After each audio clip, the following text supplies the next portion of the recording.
What's up, guys? It's your girl, Victoria J from 12th Street Talk Back, where transparency is our love language. You guys know that transparency is very important to me because I believe it's the key to bridging the communication gap. Bridging the communication gap in our community amongst our generations has been very near and dear to my heart for a very long time. And I've been working feverishly to spark the heart conversations in our community. As the world changes, people change, life experiences can change us.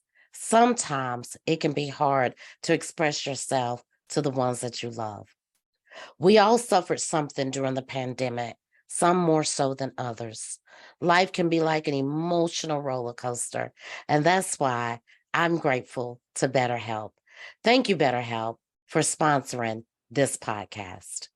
Guys, did you know with BetterHelp, you can tap into a network of over 30,000 licensed and experienced therapists that can help you with a wide range of issues.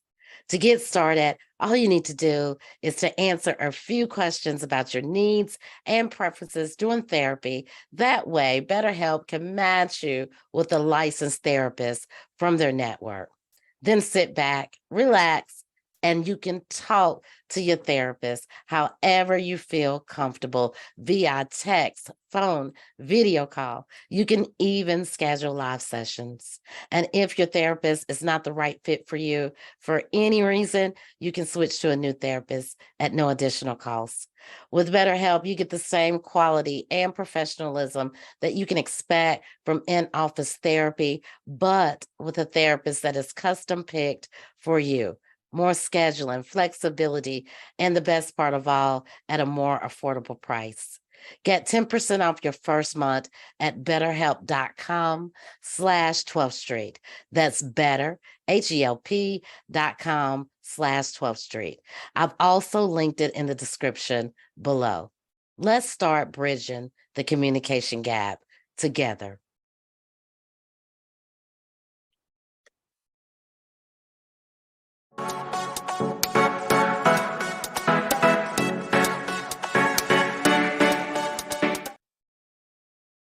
Welcome, welcome, welcome. Welcome to Queen Table Talk with my three queens in the house.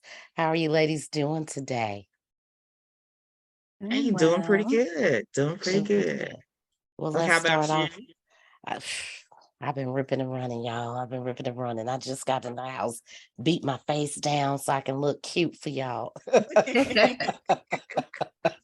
Well, I've you been in doing your these part. streets. Thank you, thank you, thank you. So let me introduce my ladies. Today I have on Queen's Table Talk Miss Fionna, the queen herself from the Things About Us podcast, one half of the Things About Us podcast, the king and queen doing big things out here in those streets. Next up, I have Catch These Vibes, host known for her own personal spin on breaking down all things related movies and then some. I loved your Jerry Maguire special. That's my favorite movie. I thank you. watch I it over appreciate and over and over. it. Yeah, I love that movie. That's a good one. Next, we have in the house our favorite Virgo host, Chiquita from Chronicles of the Virgo. Her specialty is mental health and then some relationships and all that good stuff. How you doing, Chiquita? What's up, y'all? What's Glad to up, be y'all? here.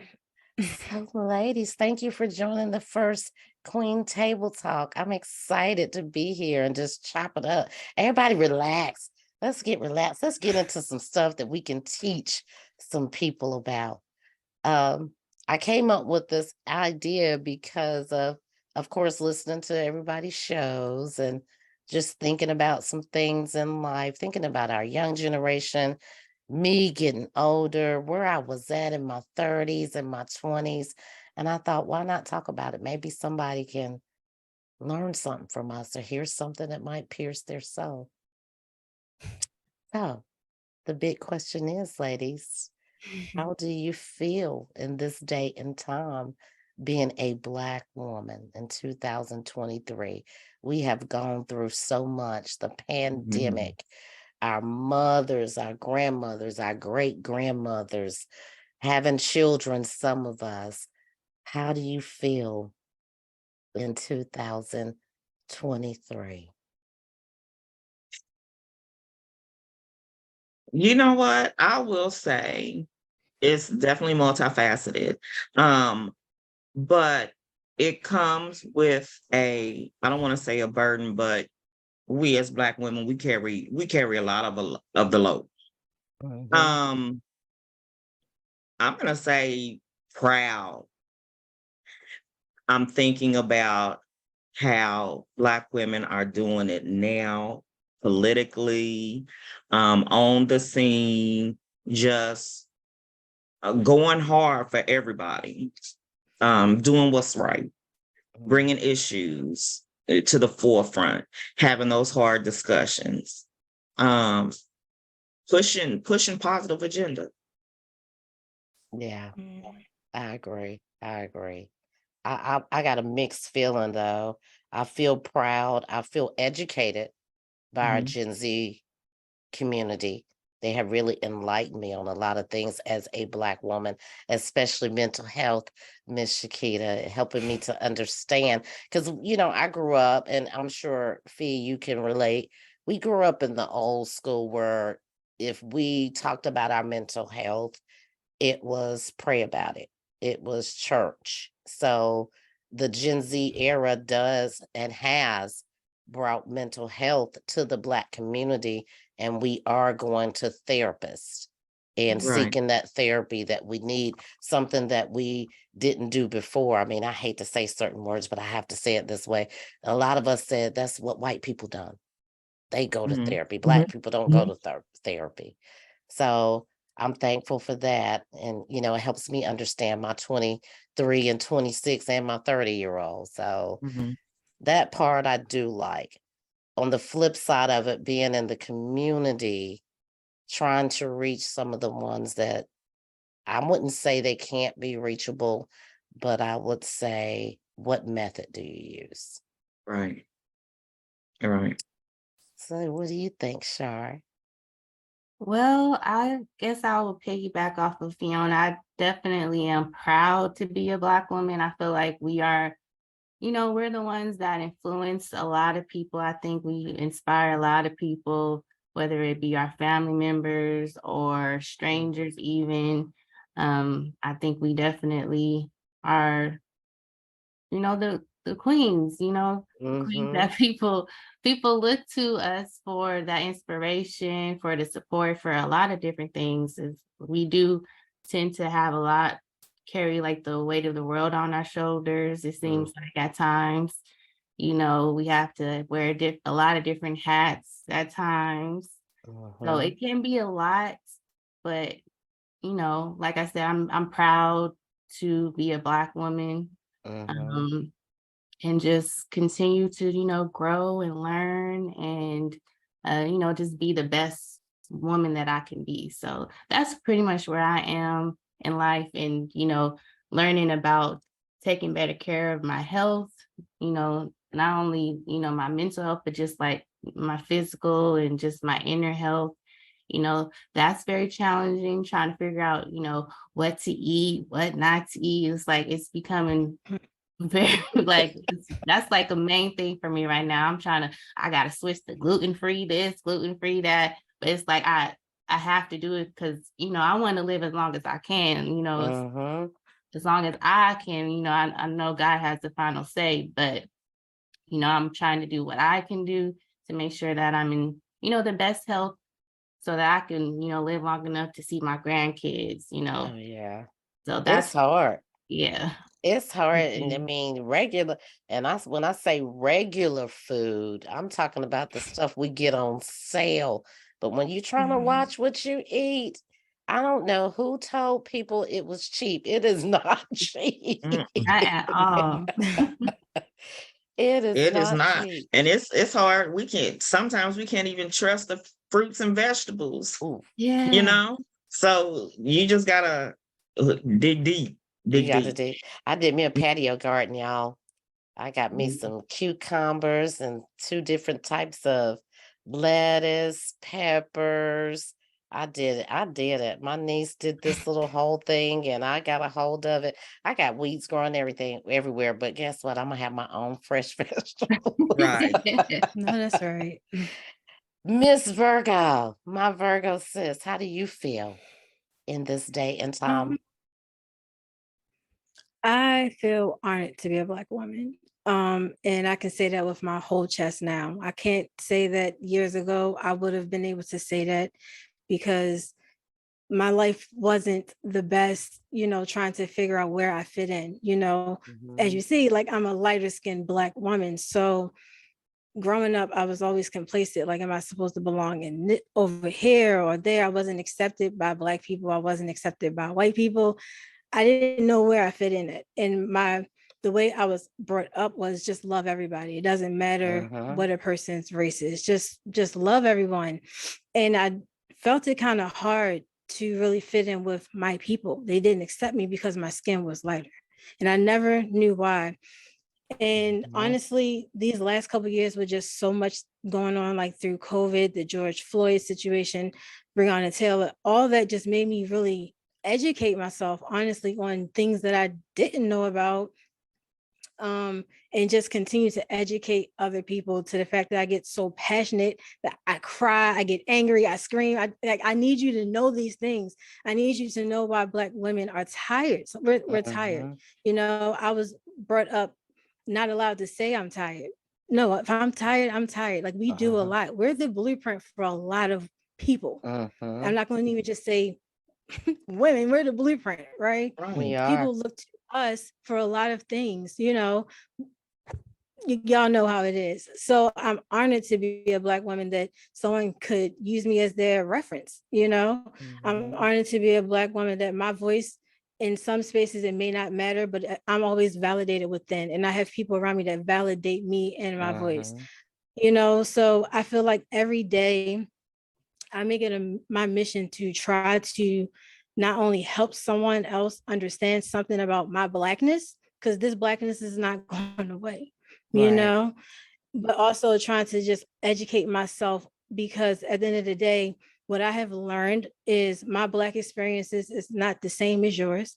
It's not the same as my mom's. It's not the same as my friends. And I want to know everything, because I Mhm. want to come correct when I come to my other sisters and my brothers and just anybody else. And I want to be able to be that point of reference to other people outside of our community to be like, hey, that's not cool. And this is why, Mhm. Mm-hmm. So I'm honored to be a Black woman, Mhm. but honestly, sometimes it does get draining. It does get tired Yeah. because we're looked to for a lot of different things. I'm not a mom yet, but like I play a pivotal point in my family of Black women as well. So when one person falls, if I fall, I know it's a domino effect. So I have to make sure I continue to build myself up mentally, spiritually, and physically because they need me. And that's Mhm. like how Black women have been all our lives. Mhm. Mhm. I think when I think about it, I think about the word exhausted because we Mhm. do wear so many hats and we are expected to be strong. We're expected to be strong in every area. And I can say I've been married 8 years now, and I had to find my hat again because as a single mom, you're used to playing the man and the woman's role. And Mhm. now I have a dominant Black man in my life. And certain things I was not accustomed to. So I had to learn how to take off that man's hat and put back on my hat. And I'm still finding myself, but it's Mm-hmm. exhausting because we wear so many hats. We are the teacher, we are the doctor, we are the psychiatrist, we are the home giver, the caretaker. We wear so many hats, and it's hard to find yourself in there. So I'm still searching for myself. I think one of the reasons why, you know, Chiquita, you always tell me, when are you going to take a break from podcasting? This is my happy space. This is Victoria finding Victoria. This is the space that my husband doesn't care anything about. My children don't particularly care anything about. And I get to meet new people. I get to talk about the things that I want to talk about. And, you know, maybe not frustrate them so much with being a busybody, because I'm in Mhm. everybody's business. Mhm.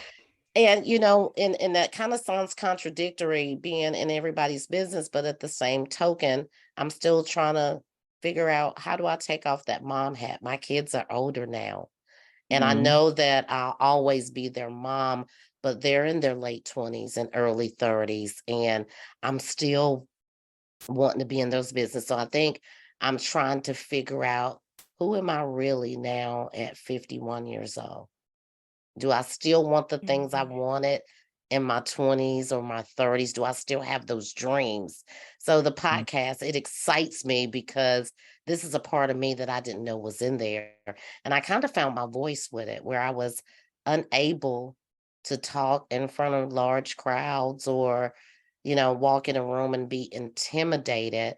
um Piggybacking off what you said, Shakita, about the light skinnedness, with me, I would walk in the room and women instantly didn't like me, and I didn't know Mhm. what that was all about, and my feelings would be hurt, and I would fester over it. You know, out of a group of 10 women, you didn't even say hello. You didn't give me Yeah. the opportunity to have the conversation. So how do you know that you don't like me? Just, is it my looks? Is it, do I wear my a frown on my face? It was so many things I was questioning, and not being able to have that bond with women like I wanted to. So right now I'm finding myself. I'm proud to be a Black woman. I'm proud Mhm. to be out in my community, and I'm proud to learn about the Black and brown faces that I see, as well as my Caucasian ladies. I have some wonderful Caucasian ladies in my life at this point, and they give me guidance. They give me spiritual guidance as well. But, you know, I will always be Black, but I Mhm. haven't had the opportunity to be in the room with a lot of my Black sisters and actually have that conversation without them prejudging me. So Yeah. that's where I'm at, guys, with it. It's kind of hard. It's kind of hard. You Yeah, and know, I still deal with that today. Like, you know, feeling like the oddball in a sense, to the point where unconsciously I feel like I will overdo it so a person can know like that my intentions are pure and I have a good heart. You know, like you want people to see you from your inside out. Like you don't want them to just prejudge based upon any of your physical features, at least me, you know. And I do find it hard sometimes to build that connection with other Black women. It's like, look, I ain't trying to take from you. I just want to add to you in a Mm-hmm. supportive type of way. You know, just want to be your friend. But unfortunately, I feel like a lot of women, just from me doing podcasting and talking to people, have had so much traumatic experiences with other women that they haven't fully let go. And it's like, I want to let you in, but I'm scared because this is how things always kind of play out, you Mm-hmm. know? Mm-hmm. And that's the sucky part, you know, trying to build genuine connections with people, the sisterhood, but people have been done so badly they don't know who to trust or if people's intentions are really pure for them. Mm-hmm. What were you gonna say, Fee? um, it just, you know, thinking about the word you used, exhausting. Mm-hmm. Um, Sometimes it can be exhausting in the sense, you know, what you just said, Chiquita, about women being so hard, you know, on each other and with each other. The not trusting, because I've come across a lot of women who have this image of a Black woman where I can't trust you. You know, I don't deal with women, I just have male friends, you know. And I just kind of wonder, what, you know, what does that stem from? You know, what does it come from? And sometimes, you know, I'm sure it's trauma, past trauma, like you say, experiences that they've been through. Um, but at what point do we recognize the role that we played and just carrying that on. Yeah. Yeah. For me, I think a lot of my friends were guy friends because I wasn't accepted by the females.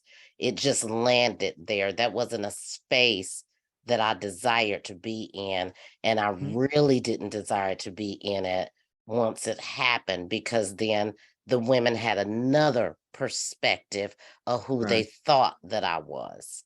So speaking from that side of it, it was a place that I landed that I really didn't desire to be in, but it was almost like getting that cold shoulder from the groups of women that I were around. So, of course, my sisters became my best friend. It's four of us, but you want somebody a little different. You grow up with your siblings all your life. You want that new person. Like Chiquita's from Baltimore. And, I can say I have a friend in Baltimore. We talk all the time, and it's different. It's a different conversation. It's a different friendship, love language, I would say, and the age group and the age, she can teach me. She has taught me some of the stuff. Some of the conversations that we have had has helped me have conversations with my daughters and my sons where I wasn't understanding, being old school. Just pray about it, get over it. It's just life. It taught me to Right. teach them, to talk to them a different way, and actually listen to what they have to say instead of listening to react. Right. And I've been practicing that. Thank you, Chiquita. I've been practicing that the last year. I've been doing good, y'all. You You sure are, you awful girl, but quiet over like, there? You soaking it all in? Yes, I was just thinking, like, for me personally, I think I definitely have a hard time letting people in. Like, I think I'm very social. I think I'm a very friendly people person, but I also like can be closed off at times. Like, I'm not the type of person to just be like, just start talking and saying, giving my life story. So that's also something that I do struggle with and that I do have to be mindful of and work on. Because I'm just naturally someone who likes to be alone, but also I know that can kind of be like a hindrance to myself. So that's something that I've just been mindful of lately and just been trying to work on too. And I think it really comes down to like you guys mentioned, just past traumas and just having just things that have happened in the past to where you don't, feel like you can't trust people, or you feel like, you've opened up to someone and then they, talk bad about you the next moment. It's Right. like, there's always going to be a risk of that, but you can't think that you're going to get that from every single person that you meet. So it's really just about healing, forgiving, and then just, moving on, because like you said, it could be very beneficial to meet new people because you can have different conversations, and sometimes it's not always easy talking to family. Like, obviously we love each other, we like spending time with each other, but sometimes it is nice to get that person opinion from someone who's like, going to be neutral, or just someone, different.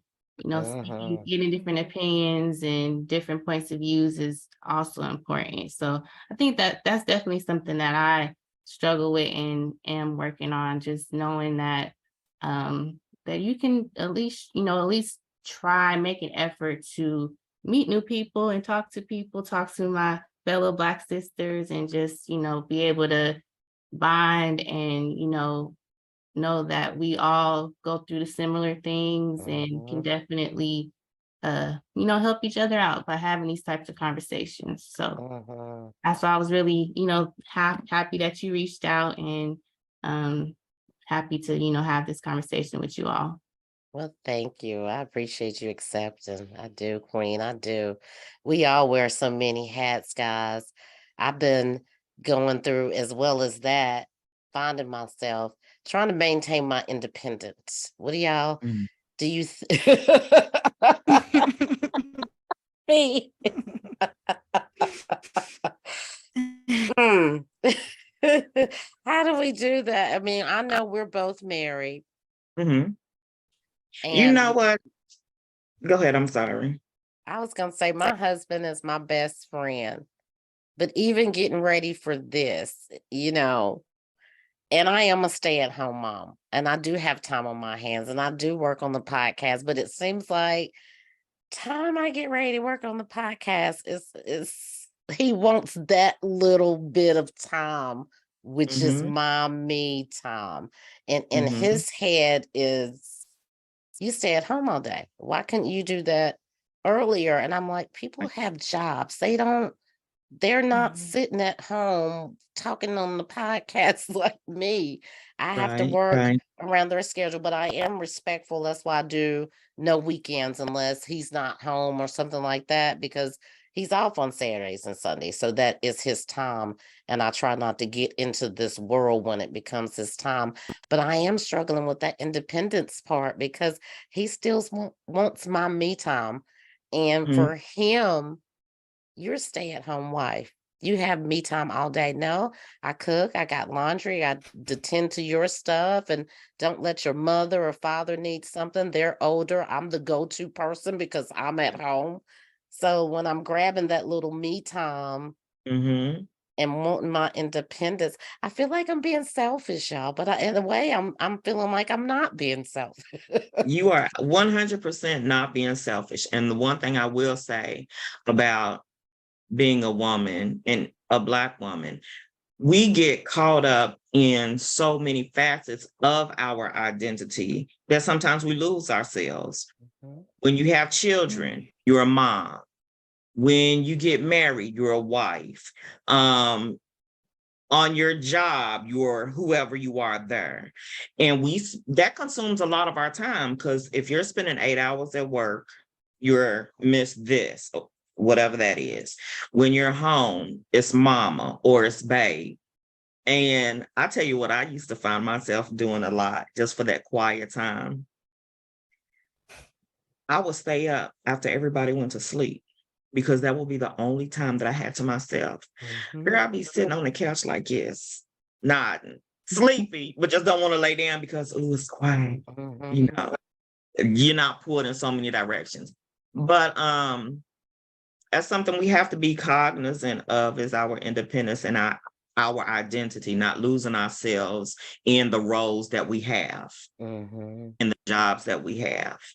So yeah, and it can be hard, especially being a stay at home mom or a stay at home wife. A lot of people make assumptions about your time. Oh yeah, they do. And Yeah. like you just said, I try to stay up late. And Key, my husband will come in here and be like, it's bedtime. No, it's bedtime for you. It's not bedtime for me. But we'll be on the phone, probably just got on the phone. But in his mind, when it's his bedtime, it's my bedtime. And then I'm trying to be respectful when he gets off work to Mhm. spend that quality time, the dinner, and he's going to be sleepy soon. So I can go in here and edit or do this or do that. And then he's like, an hour later, it's bedtime. I'm like, no, it's your bedtime. It's not my bedtime. Mhm. And it's funny you say that, and it might be just our generation of men, because I don't want to make that assumption about, men in general.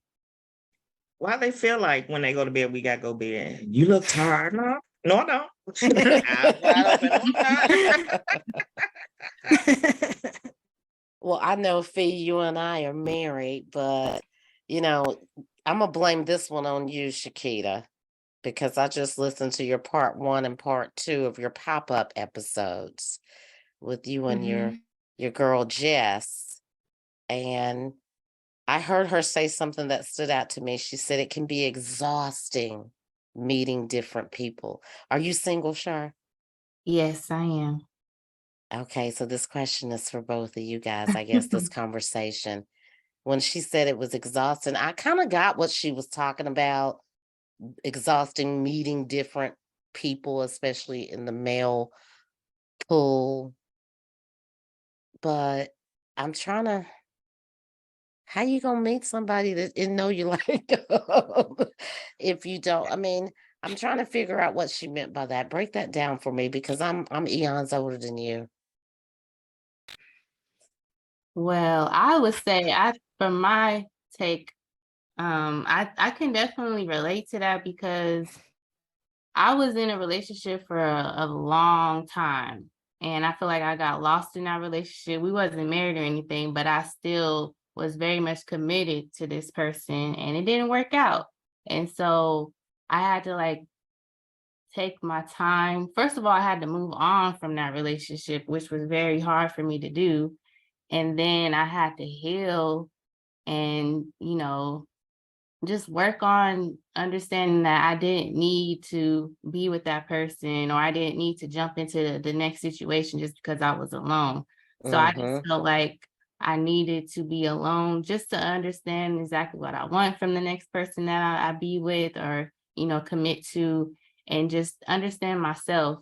And so I think, meeting people now, it's just, I think for me, I like my me time. And so I'd be like, I be struggling with, because I do go on dates and I do meet people, but then I notice a red flag and then I'd be like, oh, nope, I go back.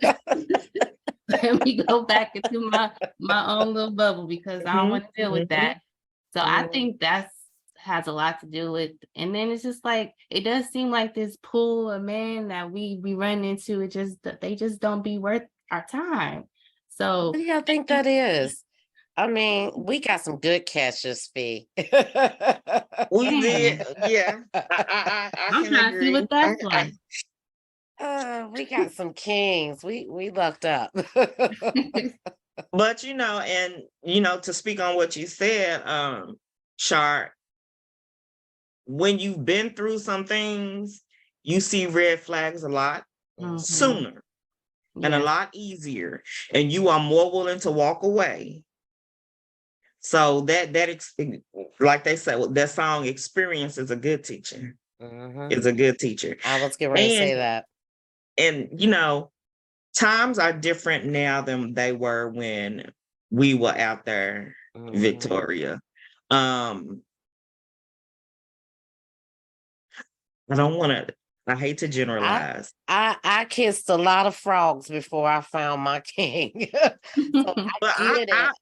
I'll be honest. The pool of women, of some women, make it easier for men not to date or meet those expectations that we have. Right. Mm-hmm. Now, Chiquita, I heard your girlfriend say it's okay to have a list, customize your list, and I totally agree. I totally agree of what you will and will not put up with. With that being said, how is it for you? Because I heard you say you had a list. She had a list, y'all. But everything she said was valid because I don't think for me, this relationship, my husband is my best friend. So I think that's why he wants so much of my time when he is off. And that's great. That's great to have a best friend that wants to spend that quality time with you because there is a lot out there. Even in our age group, in my age group, there's a lot of frogs still running around out there thinking that they baby fish. I don't know. And it's that maturity. My mother used to say all the time, women mature faster than men. Some do, depending on how they were raised. And that's a fact.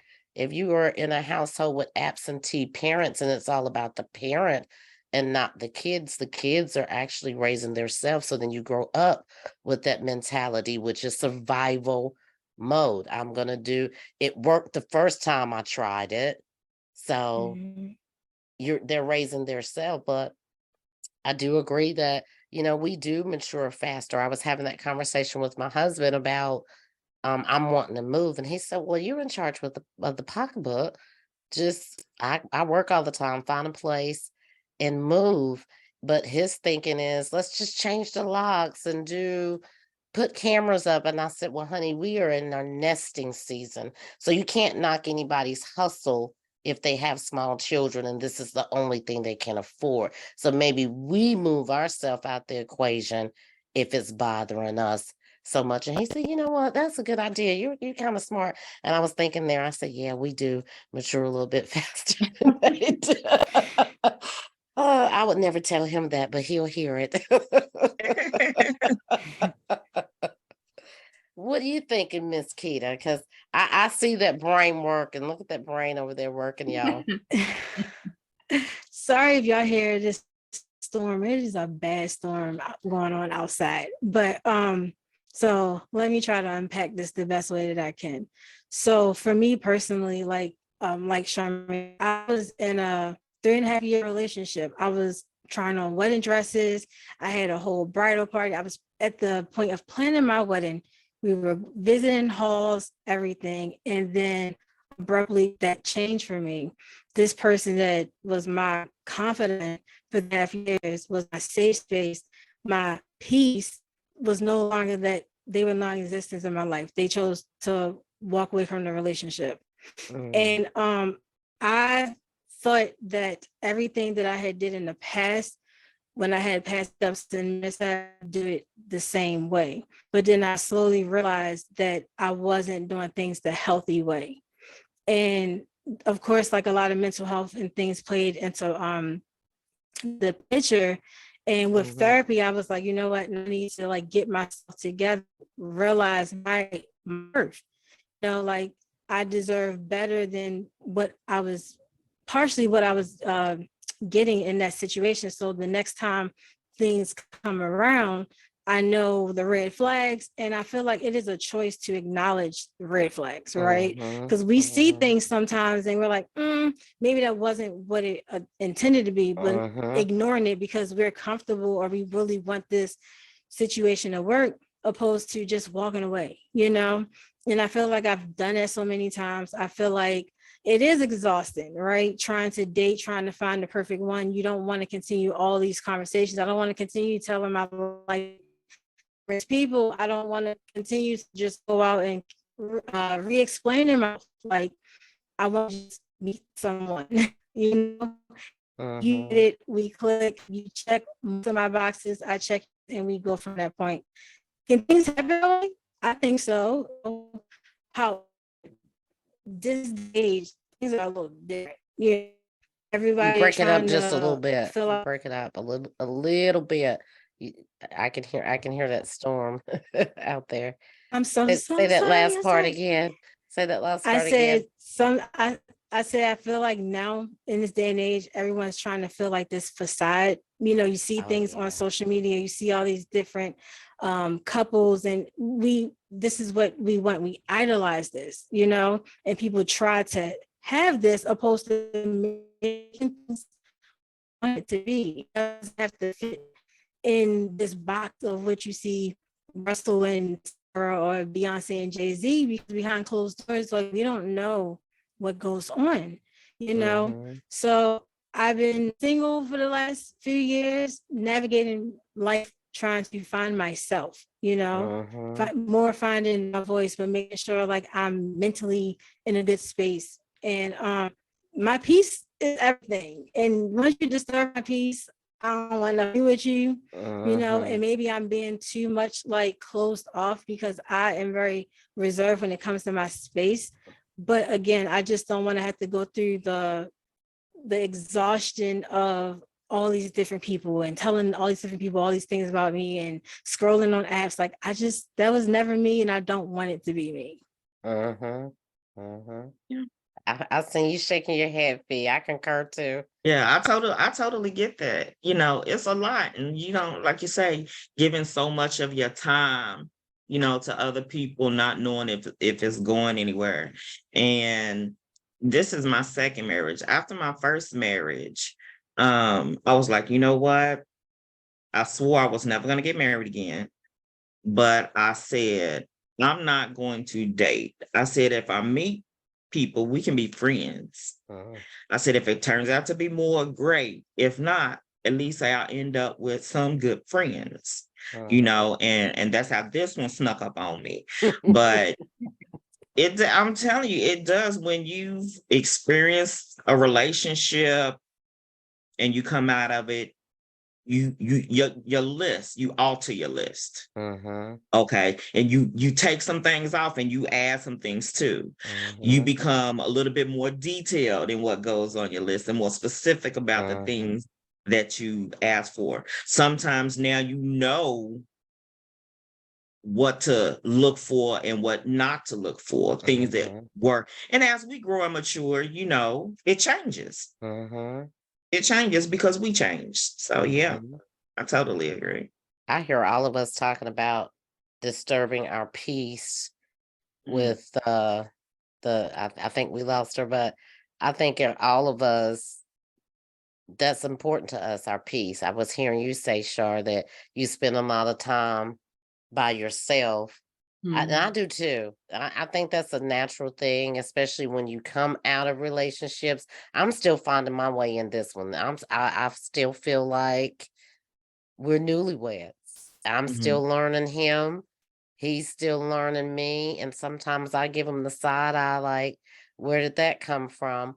But also, I'm learning me mm, because I was in so many damaged relationships that I thought was healthy. I didn't know what a good one looked like until he came mhm, along. And some of the things I had to sit back when I decided to go forth in a relationship with him, because I was like, you know what, I'm not this it. I'm done.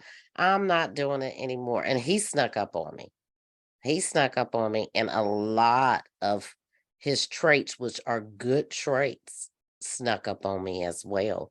And I didn't know how to handle that, being in a healthy relationship with someone that was sure about their self, loved God, knew what a man is supposed to bring to the table as far as his woman. mhm, And when you're in a lot of bad relationships, you don't know what a healthy one looks like. mhm, And you can sometimes self-sabotage that. I think I know I was well on the way of self-sabotaging this marriage. And this is my this is my third.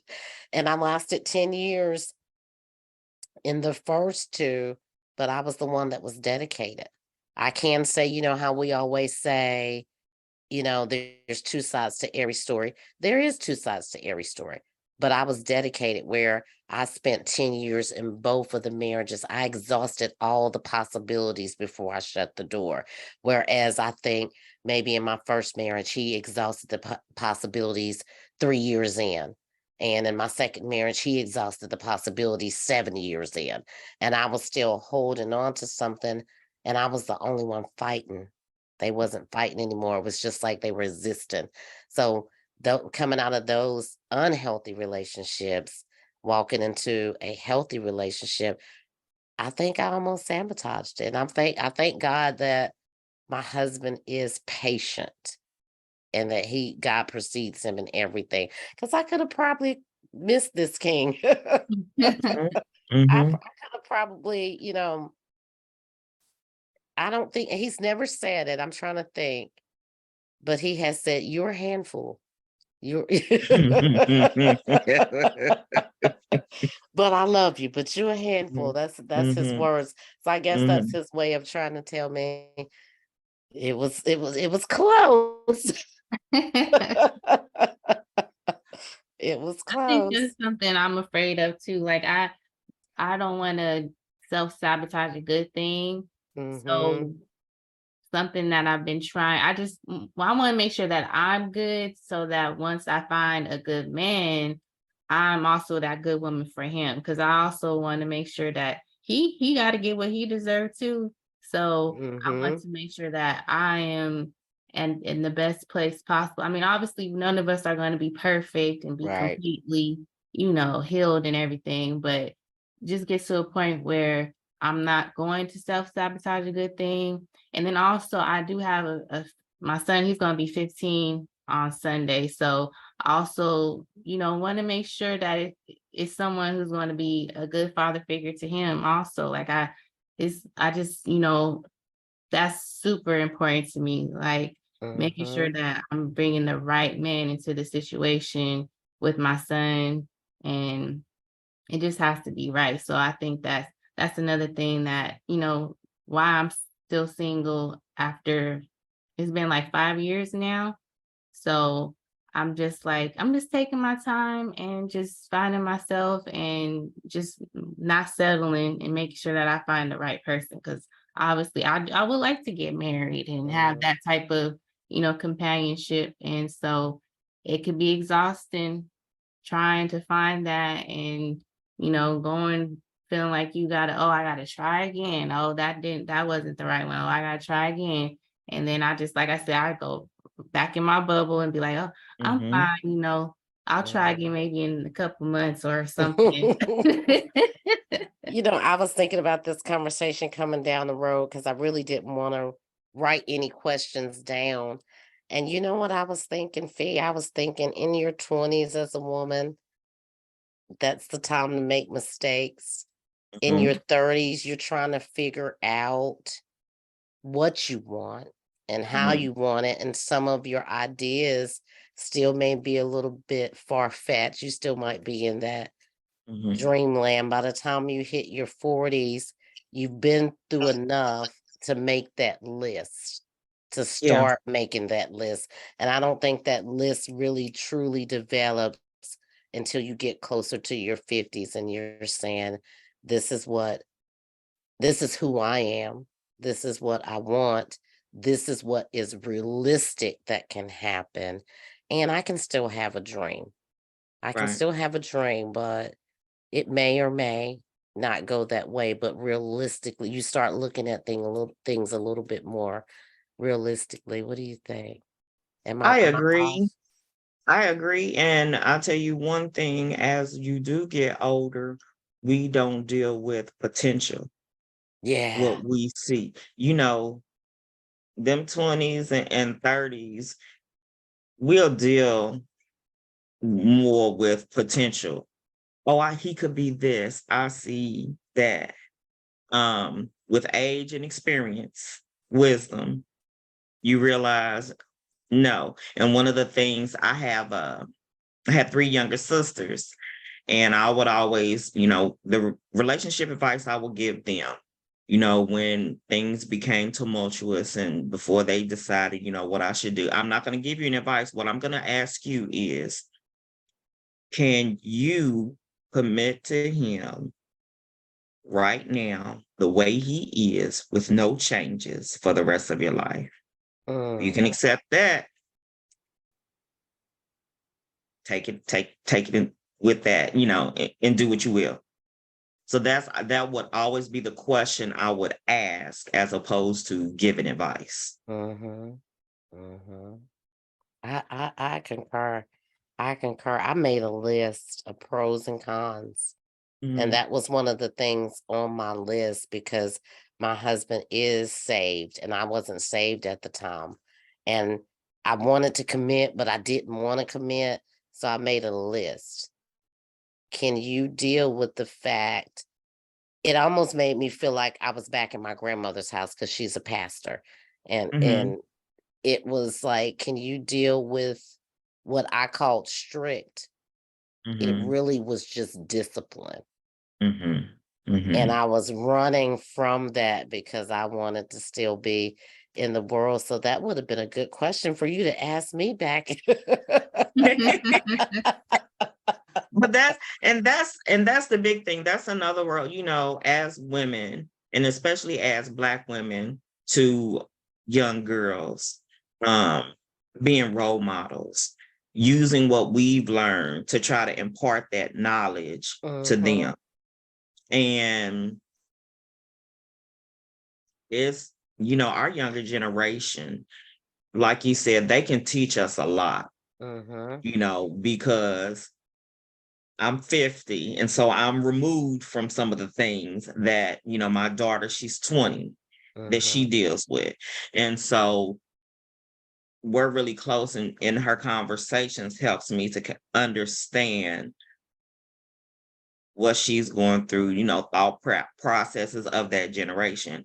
Mhm. But, we need to take that, what they're going through, what they're dealing with in today's time and our experience and what we know to, Mhm. just try to impart to them and help them along their way, so they don't They have to go through everything we went through. they So, have so yeah. much to contend with nowadays, though, too. I heard you say, Charlotte, you got a 15-year-old. They have a Mhm. lot more to contend with. They got the telephones, all the social media Yeah. pages, Mhm. school is changing. I was telling you earlier, Fee, before we started, I ran into a teacher today and she was saying, I'm doing summer school because they offered the extra money.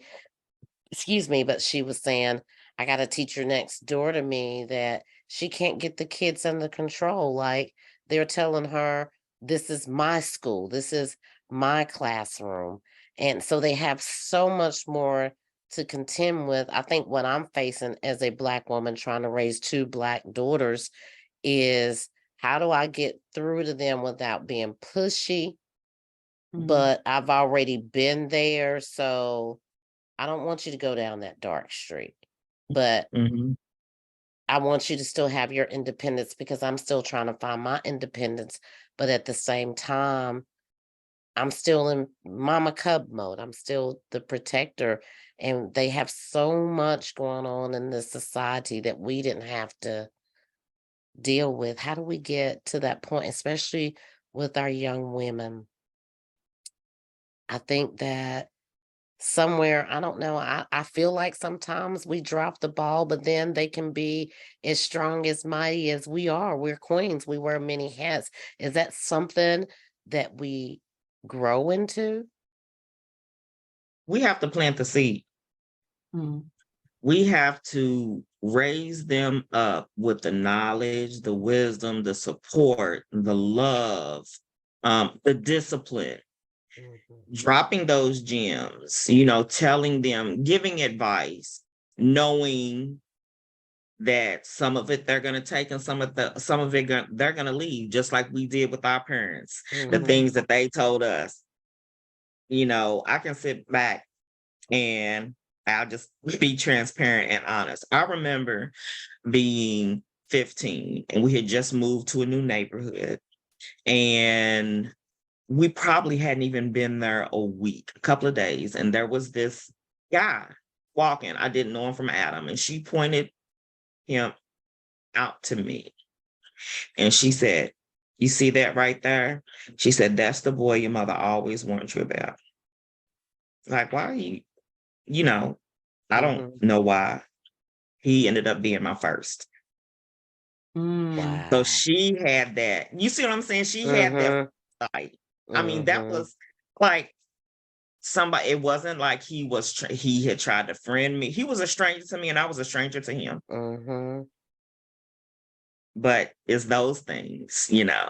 So we just have to raise them the best way we know how and learn to let go. That was a process with my daughter and me with her moving out.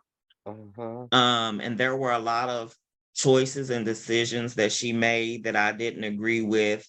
And I had to learn to stop being mama bear and stop harping because I started to feel her pull back Mm.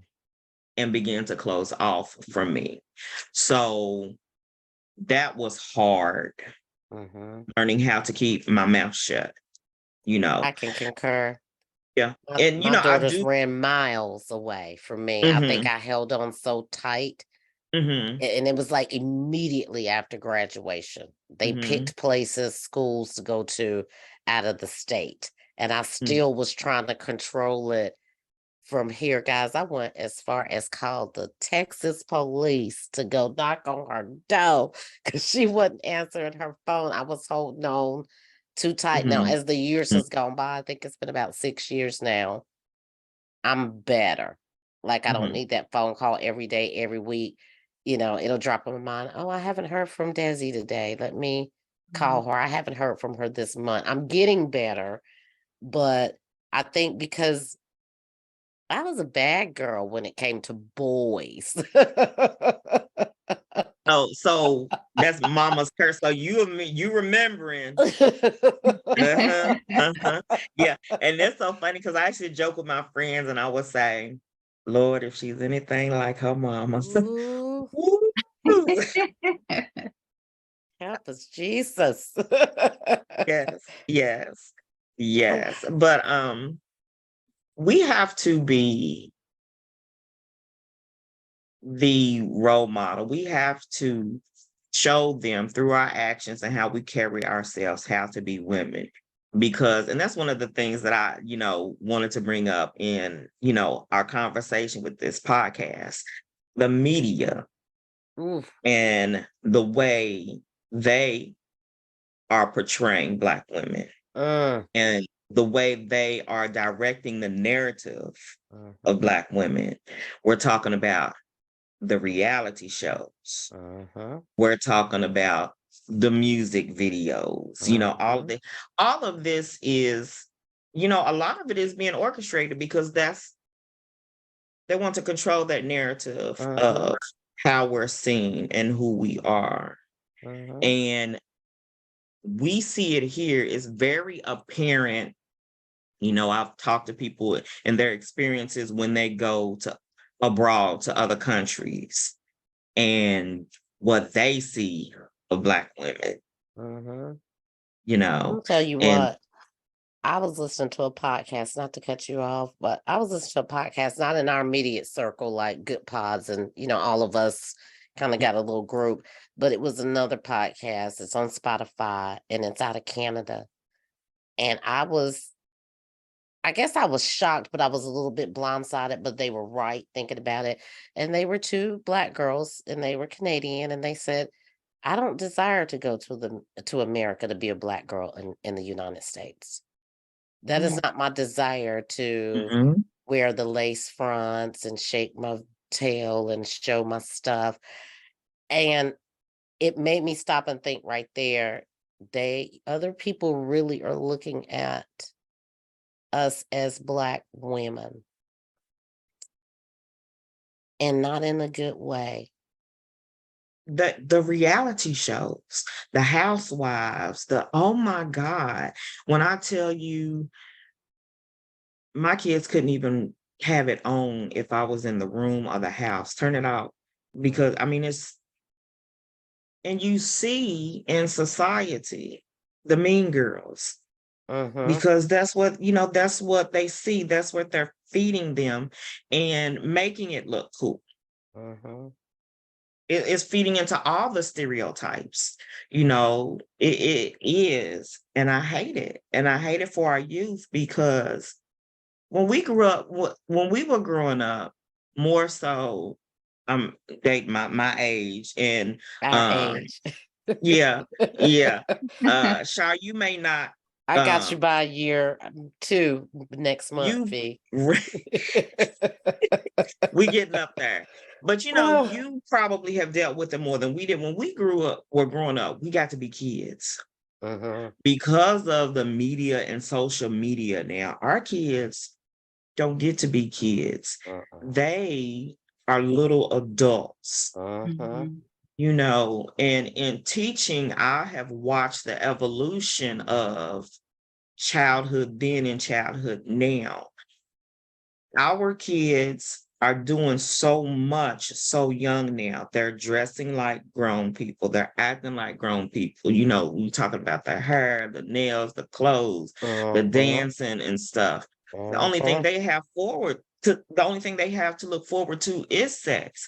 And it's younger and younger now. Because, growing up, talking about when I was growing up, I couldn't wear red nail polish. Guess what's my favorite nail polish now? Red. I wear it all the time. I couldn't wear red nail polish. My earrings could not be bigger than a nickel. You know what I'm saying? That kind of strict stuff. And so I don't know. They got a lot more to contend with we do. You got a youngster. You said it's a boy, Shar? You have a boy? boy. Yeah. What is that like? 15 years old. Yeah, it's difficult. I mean, especially being a single parent and his father is not involved in his life the way that he should be. So I have that added layer of, like you mentioned before, the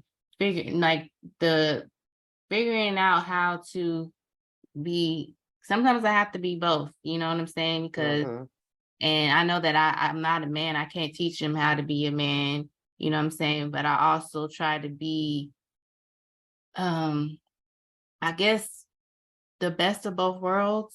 I try to Mhm. do that, and that's something that I'm still figuring out, Mhm. and it's definitely a struggle because, I think kids are, very impressionable, and Mhm. we can't be around them all the time. Like, he's in high school now, so he's going to be easily influenced by his friends and, Mhm. what they're saying, what they're doing. So I think the most important thing is just being involved as much as we can be. Like, obviously we can't make the decisions for them, but as long as we, have those conversations with them, have those difficult conversations, and just be involved in their lives, be present as much as possible. I think that's what it's really going to come down to, is just having that parental presence in their lives to help them through different situations, and tell them, try to teach them from right from wrong, make sure they have good morals, and Mhm. all those different things is what's, really important. And then I think it's a lot of the stuff that's going on is, it really comes down to social media, and the fact that people, because certain things get the most engagement, that's why it's promoted so much. That's why we see Mhm. it so much. That's, why we have these reality shows with us fighting, because they know people are going to tune in, and it's going to get Mhm. the most viewership, which is sad. You know what I'm saying? That's why I don't watch it. I don't watch none of that stuff, because I don't want to see it. And it's just like, it's been we've had that type of reality TV on for years now. And it's just like, when Mhm. y'all gonna get tired of having these same types of situations happen and play out? When you I gonna can get remember when tired they of said they were gonna come. You it? remember, Fee? I can remember when they said that it was in the 90s. I Yeah, think I had to be a junior or senior when they said a lot of reality TV was going to start taking over. What I didn't expect, and I have to admit, I watched a lot of reality TV, The Real yeah, Housewives of Atlanta and Love and Hip Hop. That was my show. But I watch more because I'm into makeup and hair and fashion, not so much of the ratchetness, not so much Mhm. of losing myself for a man or losing Mhm. myself just to get that 5 minutes of fame. And I think that's what it turned into, if not worse. It's Yeah. and piggybacking off what you said, Fee, it's the reality TV is let me get my 5 minutes of fame by any means By necessary, any means necessary. By any, whether it's good or at bad. what expense? Hmm. It's been at the expense of our community, Hmm. yeah. you know. So yeah, yeah. That's what I want to fight back against. And it's hard. Mhm. I think all of us have our unique specialty. I love the fact that when you and I and King Willie did our talk episode, you said, it used to be called The Things About Us, Me and You, but now it Mhm. really is the thing about About us. us. Yeah. Yeah. The Yeah. you know, the and I love that fact. And I was thinking, I'm not the only one. And we're Mhm. statewide. And Mhm. I'm a big fan of Sarah Jakes Roberts, but I have to say I love her little thing where she goes, if one can chase 10,000. So in my head, I'm in North Carolina. I got my queen Fionna in Kentucky. Is it Kentucky? It's Kentucky, Mhm. right?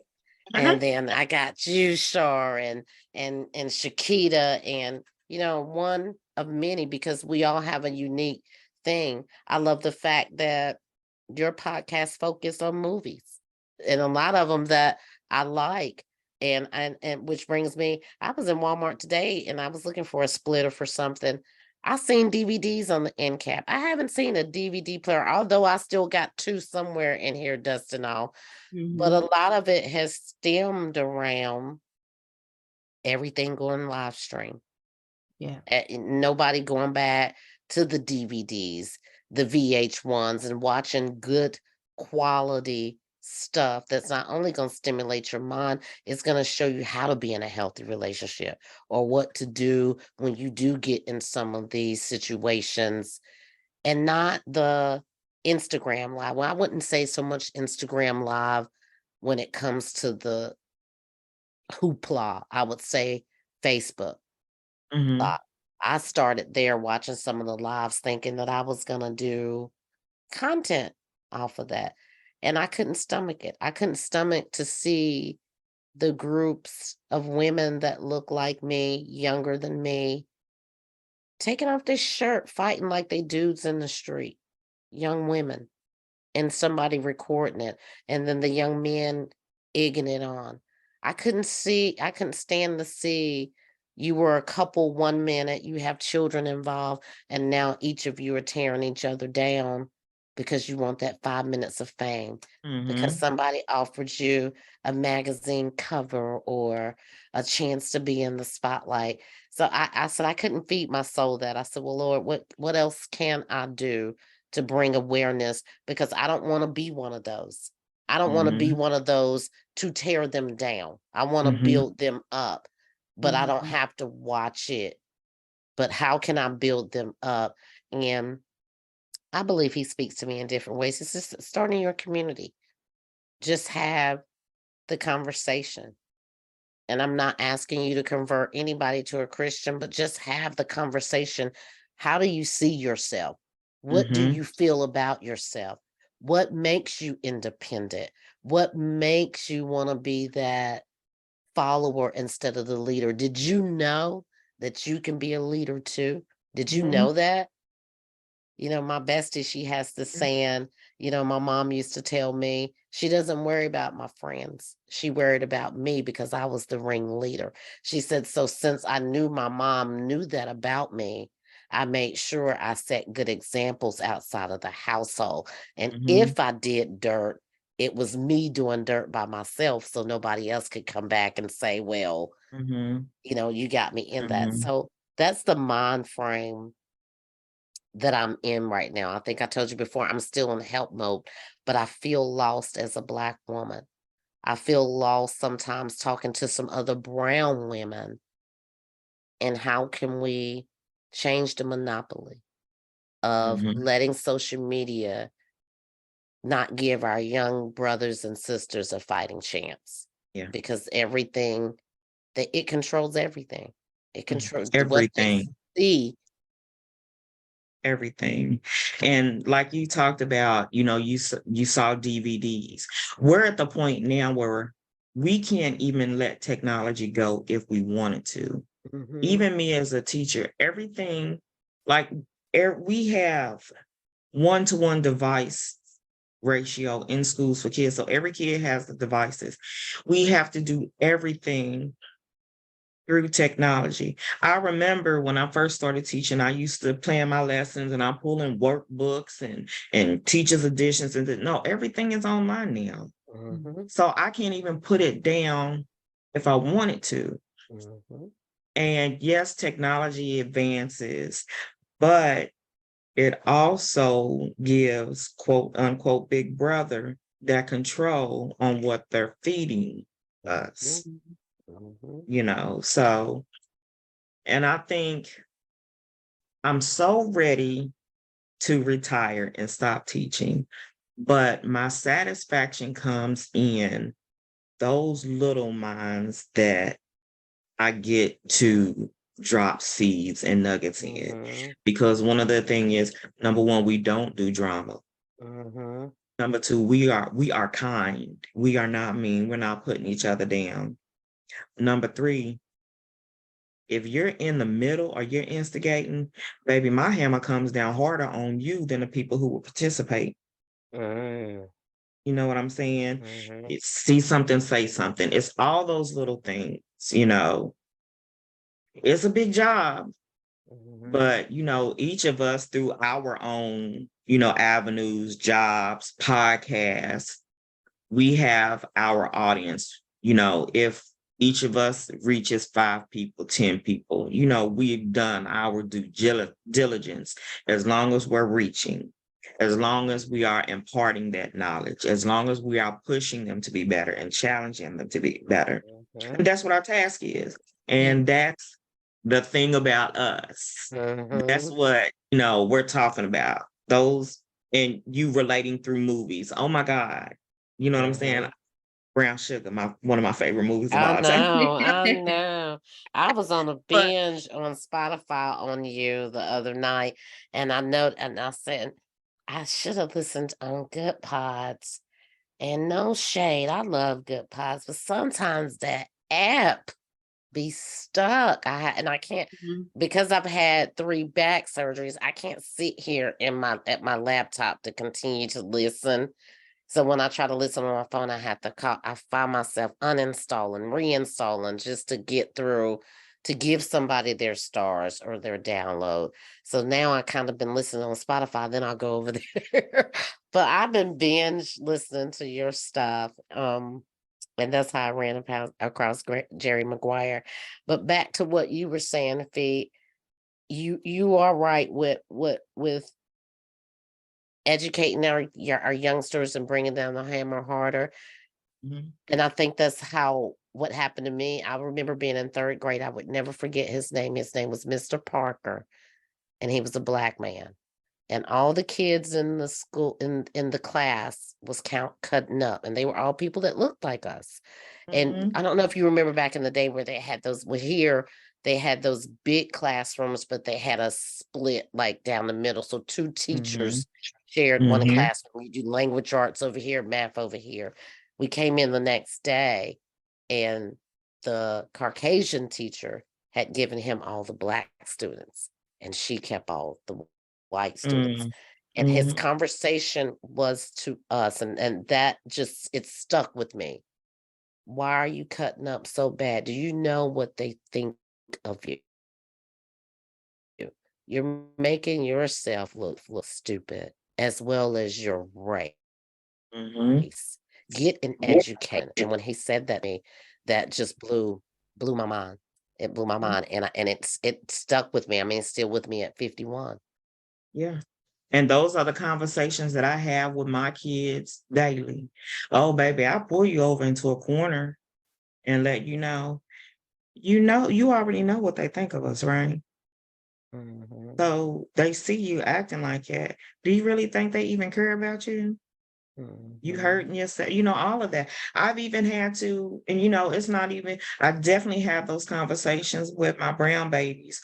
But last year I had a little white girl and her home life was a wreck. And so I had to pull her to the side because all she wanted was attention and all she wanted was attention from a boy. Mm. And mhm, so I had to have that serious conversation with her, several, because there will be, I mean, we probably sat in my classroom, just her and I having lunch at least 7 times this school year, having them conversations. You know, mhm, you're gonna, because you are so desperate for attention, you're gonna run into a boy who knows that you're desperate for attention. He's gonna take advantage of that. mhm, Just those real conversations. And if they mhm, probably had a camera in my room, I might have been fired a couple times. But when you care about kids and when you care about our future, it mhm, is what it is. mhm, It is what it is. Yeah, it's mhm, important to set those examples and just try to have those conversations and just continue to, like I said, set the example. Like I think we, with our and what, like you said, with the avenues that we are choosing to, speak about the different topics that we do, like be a podcast, it can have an impact on people. And people do listen for a reason because whether it makes them feel good, maybe they feel like they're learning new things, maybe they're mhm, feeling inspired to do whatever it is that they want to do, be a better person. I feel like that definitely goes a long way. And it's a reason why I do enjoy having my podcast, just to make people feel good, bring back good memories, and just talk about something, that's positive. And because there's just so many toxic things being put in our face all the time. So I think it's very powerful, and it means a lot to just bring forth that positivity, those good vibes, and just things that, provide comfort to people and just make people feel good. And, that's what I strive to do. And I And you're think doing a good job of it too. thank You you. are. You Both of are. you. Yes. Yes. So, We have to be ladies, that change we want to see. I Mhm. know. I'm so glad you brought that up, Fee, because I've been thinking about the same things, but I do go back to, you know, conversation with Kim folks. Corey said something to me. He said it's not about the quantity, it's about the quality. So, and we don't get the glory for that. God gets the glory for that.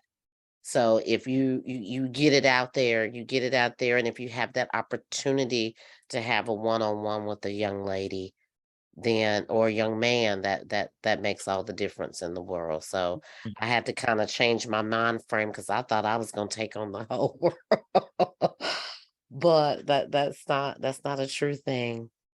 But we do in the trickle down theory, because think about, you know, our audience gets our message. Think about how many times you have repeated something that you've heard in our podcast circle to somebody else. Mm-hmm. And then think about how many times that might stick, and they might repeat that to somebody else, So yeah, that's how we do. Mhm. Yeah, We work with the audience that we're given. we do. Well, I love you guys. I thank you for coming on to the show and doing the My Queen's pleasure. I have Daily Talk. enjoyed it. I Yes, have thank you so too. much. And you have to not be a stranger, Shar. I'm gonna reach Okay. out to you. I'm a reacher. I'm gonna reach across the table and just pull you on in. I'm gonna get you out of your shell. Well, this was definitely the start of that. So we Well, I definitely look forward to spending some time with you guys again. I do. I said we're gonna see how this go. And it's not, when I put it out there, I did have a lot of ladies reach out to me. The first episode, I wanted it to be about us. But I want all women to be able to say how they feel. I certainly have different cultures that I talk to, and in my brain, because I was around people that looked like me, I thought, oh, she white, they don't go through nothing. Yeah, they do. Yeah, the Latinas do, and their stories are identical to ours, except we don't have the same skin.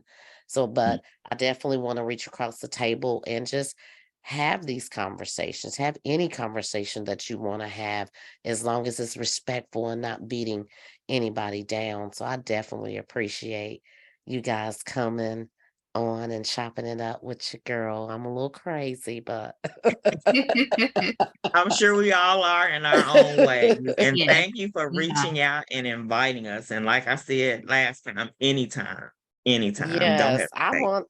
I've been reaching out to you. I know your schedule's been busy because it's a lot. I heard you on your show. I was a caregiver to my mom, and it can be a lot, especially on your days off and having different appointments. And then you got school Mm, and you got the hubby. It can be definitely exhausting. So I always mhm. keep you in my prayers, you and the king. Thank you. Appreciate it. Appreciate it so much. Well, ladies, I guess we'll wrap this up. I've monopolized more than enough of your time. I look forward to developing some great friendships out of this. I really, really do.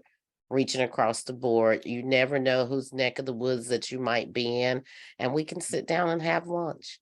You just Mhm. never know. And this is my plan, this is on my bucket list. You don't have to be the odd one out anymore when it comes to you being around ladies that look like you. Mhm. Go up to them, talk to them, Let them get to know your personality so that they won't prejudge, and whatever prejudgment they had about you, then it either will confirm what they thought or they'll change their opinion about you. But you have to make the first step. You can't just walk in a room and say, well, they don't like me. So this is part of my bucket list, is making new girlfriends. So I appreciate you, queens. Anytime, We anytime. appreciate you too. Thank you guys so much for tuning in to our first edition of Queen's Table Talk with my girl Fionna, my girl Shamanique from Catch These Vibes. I had to say that. Fionna from Things About Us, and we did lose Chiquita, Chronicles of a Virgo, but you're in our heart, sis, and I'm sure she's gonna pop back on. We might do a little sidebar with her to bring her back into the fold. Thank you guys, and anybody that is a female that want to reach out to 12th Street Talk Back and be on the Queen's Table Talk. I think I'll do this once a month. Please reach out to us, and I'll have my email and the links in the descriptions below. Peace and blessings to you all. And if it is in God's will, we'll see you next time. All right, ladies. Thank you so much. Thank you, All right, y'all have a Shar. good Thank you, one. Fee. You too. Enjoy your Bye. weekend. You too. Too. You guys enjoy it. Thank you.